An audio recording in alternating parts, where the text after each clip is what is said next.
Hi, welcome to our program, Two Puppets and a Song. I'm Molly B, short for Beatrice, and this is my friend Mindy. Today we're doing a book review.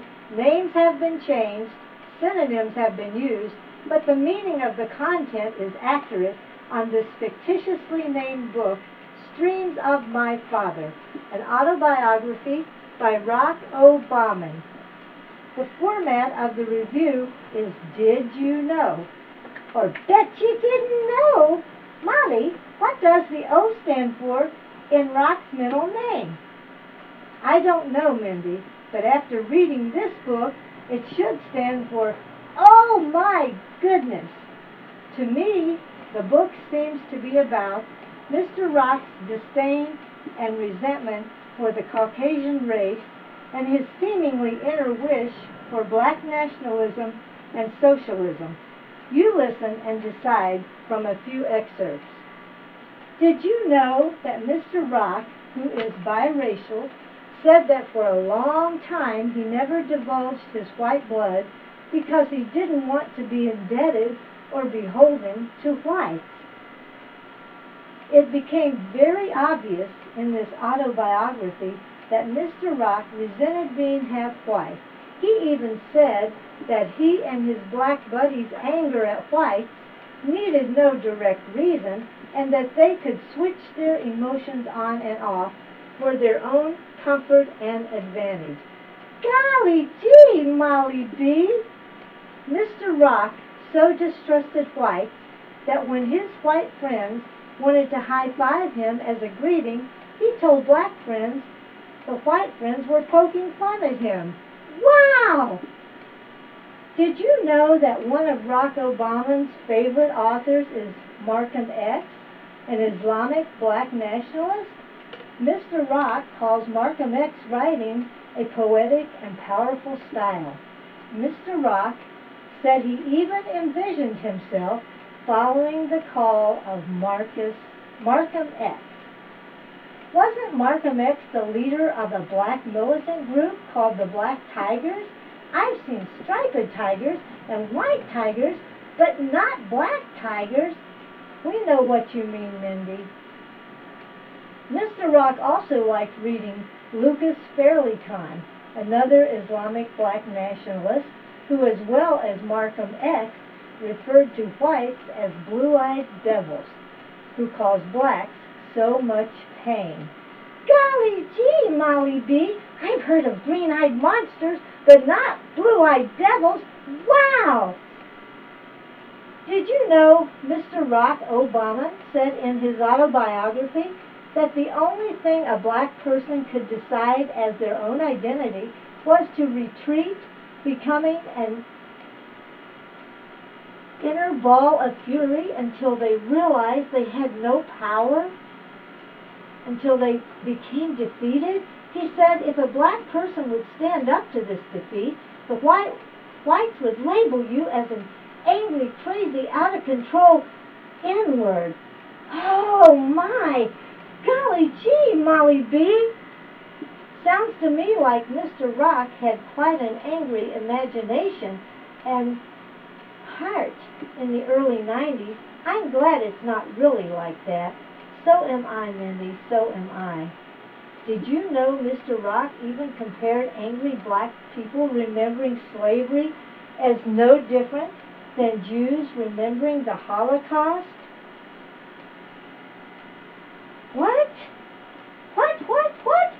We have black friends and slavery was awful. I'm so happy that Republican President Abraham Lincoln and many other white people helped put a stop to this. But the Holocaust was horrific and millions of innocent Jewish men, women, and children were starved, tortured, and murdered. How could Mr. Rock compare anger over slavery to anger over the Jewish Holocaust? Golly gee, Molly B. I know, Mindy. It was so sad. You know, a lot of people ask the question, how did Mr. Rock become affiliated with Reverend Hezekiah Wrong and began attending his church? Well, Mr. Rock spoke with different ministers referring him, and then he set up a date to meet with Reverend Wrong. Mr. Bauman found just what he was looking for, someone with whom he had common ground of a severe grudge against whites, who was pursuing the same passionate beliefs and dreams as he had. Reverend Wrong was a former Muslim and black nationalist whose doctrinal guidelines included giving up Christian submissiveness and having his followers become black Christian activists and soldiers for black freedom. One portion in the church's pamphlet really struck harmony with Mr. Rock's heart. It basically said that if one were lucky enough or talented enough to be successful, that the harvest should be shared, and not to think of yourself, but think in the mindset of they and we.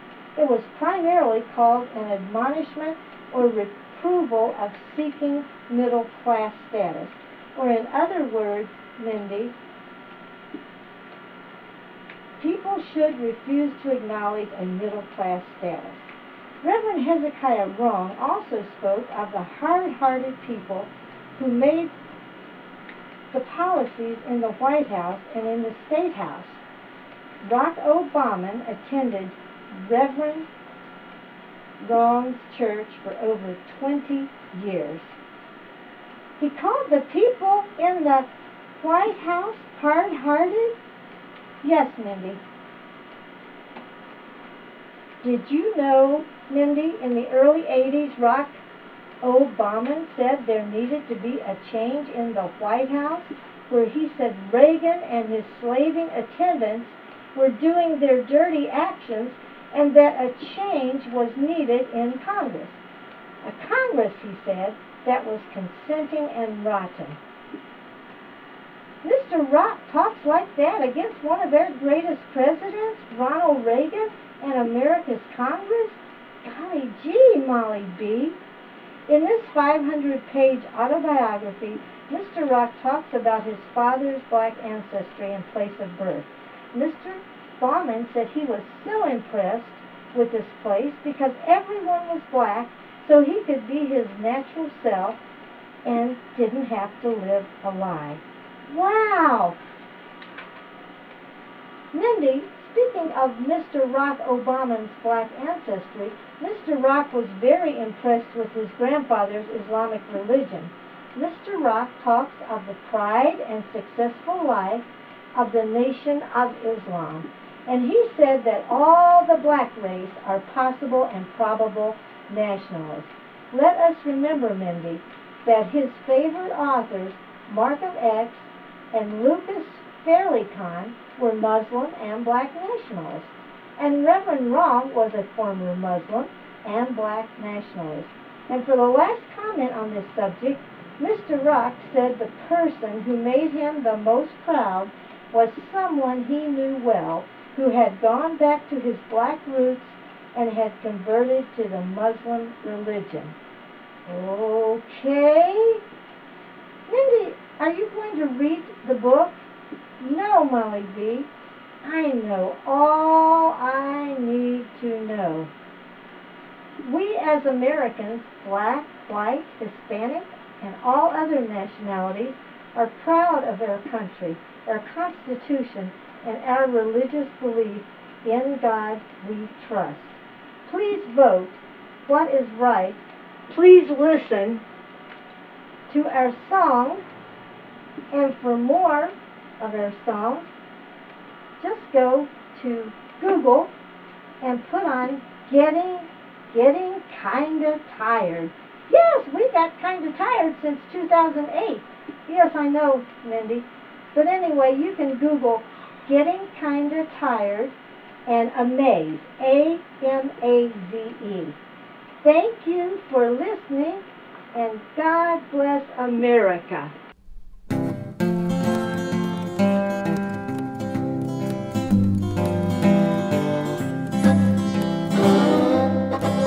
Obama talking his talk, feeling mighty cool. Michelle said Barack's gonna have some rules. We can't drive too far We need to watch what we eat. He said we should keep our thermostat set to a temperature where we are soaking wet. And in the winter time, guess we have to freeze. Well, I can't speak Spanish, guess he thinks I'm dumb. I don't want to be under Obama's thumb. I'm getting kind of tired of what some people are becoming. Reverend Wright is all wrong, singing a song that peaceful folks can't sing. How could you sit in a church for 20 years and still not know a thing? Well, it makes me wonder.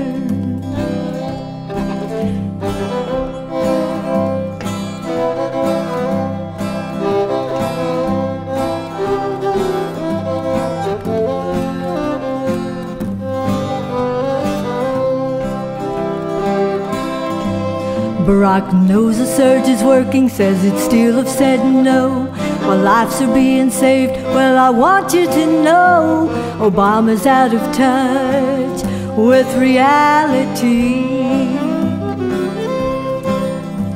He said he doesn't think gas prices are too high, said they should have came more slowly by and by.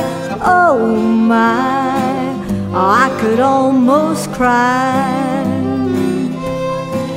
Michelle couldn't buy earrings, said 600's not enough. She's been talking to the gays about all their stuff, like same-sex marriage. She thinks we need a change. Obama thinks China is a real fine place. Think he talks like America, such a disgrace. Said she's not what she once was, or what she could be. Hey Barack, leave my America alone. I consider her the greatest. She's home sweet home. I wouldn't want to live anywhere else.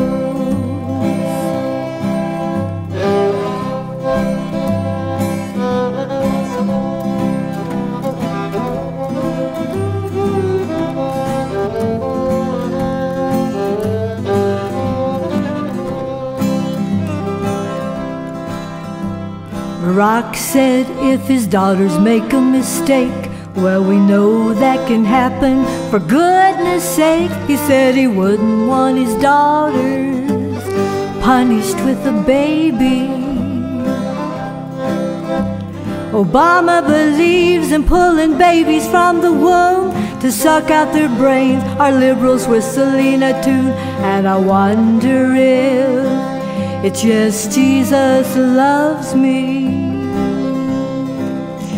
And I wonder if it's Jesus loves the little children.